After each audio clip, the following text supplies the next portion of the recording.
aad iyo aad baan ugu faraxsanahay booqashada TV-ga Puntland runtii muddada koobneed ee 5 bilood ahayd golaha deegaanka uu jiray waxaanu gaaray guulo aad u waaweyn oo golaha deegaanka uu hogaaminayo gudoomiyaha golaha deegaanka mudane Yaasiin Mire waxa weeye mashaariic aad u fara badan waa magaalada laga hirgeliyay oo ay ka mid yihiin iyo kuwa hadda socda iyo kuwa 2016 noo qorshaysan magaalada waxa la socotaan inta badan waxaan awood siinay oo aan gelinay golaha deegaanka ay isku raaceen iyo shacabkaba in mudnaanta la siiyo wadooyinka magaalada oo wax badan ku soo kordhiyay magaalada isbedel weyn ku suubiyay waxa horumar sameeyay ganacsiga magaalada waxa la helay amni wanaagsan waxa la helay bilic oo magaalada waxa weeye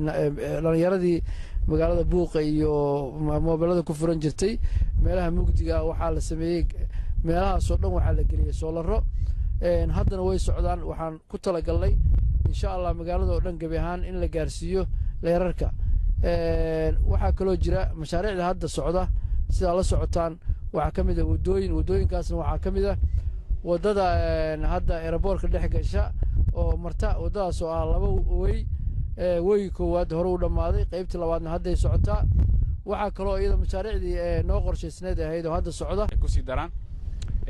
shacabka ku dhaqan Boosaaso hadaan nahayna aad baan u soo dhaweynaa waana la dhacsanahay runtii wax qabadka firfircoon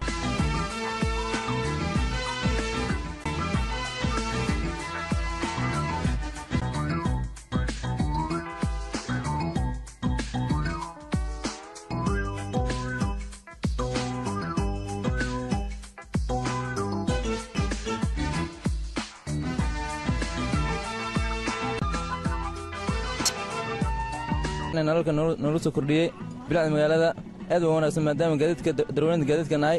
si gaaraan beelayaasha wado gudoomiyaha iyo xildhibaanada kale ee la shaqeeya arrimaha kala shaqeeya sidoo kale waxaan u mahad celinayaa si khaas ah ugu mahad celinayaa TV-ga agaasimaha TV-ga gobolka Bari agaasime Jabra oo runtii mawduuca kan isku xilqaamay inuu warbixintan iyo barnaamijkan soo diyaariyo markastana aan rajeynayo inuu soo gudbiyo barwaaqada iyo wanaaga magaalada Boosaaso ay leedahay aad baa mahadsantihiin baanada golaha deegaanka dhamaantood runtii waa uga mahad celinaynaa wax qabadka ay wadaan magacaygu waa Kiisa Cabdi Cali wuxuu ugu mahad celinayaa dawladda Puntland shaaradana noo sameysay Ilaahay nagu soo dhibay sidoo kale aagan garaashkan sokaan haysanaa soo jeeda hilaac ka tirsan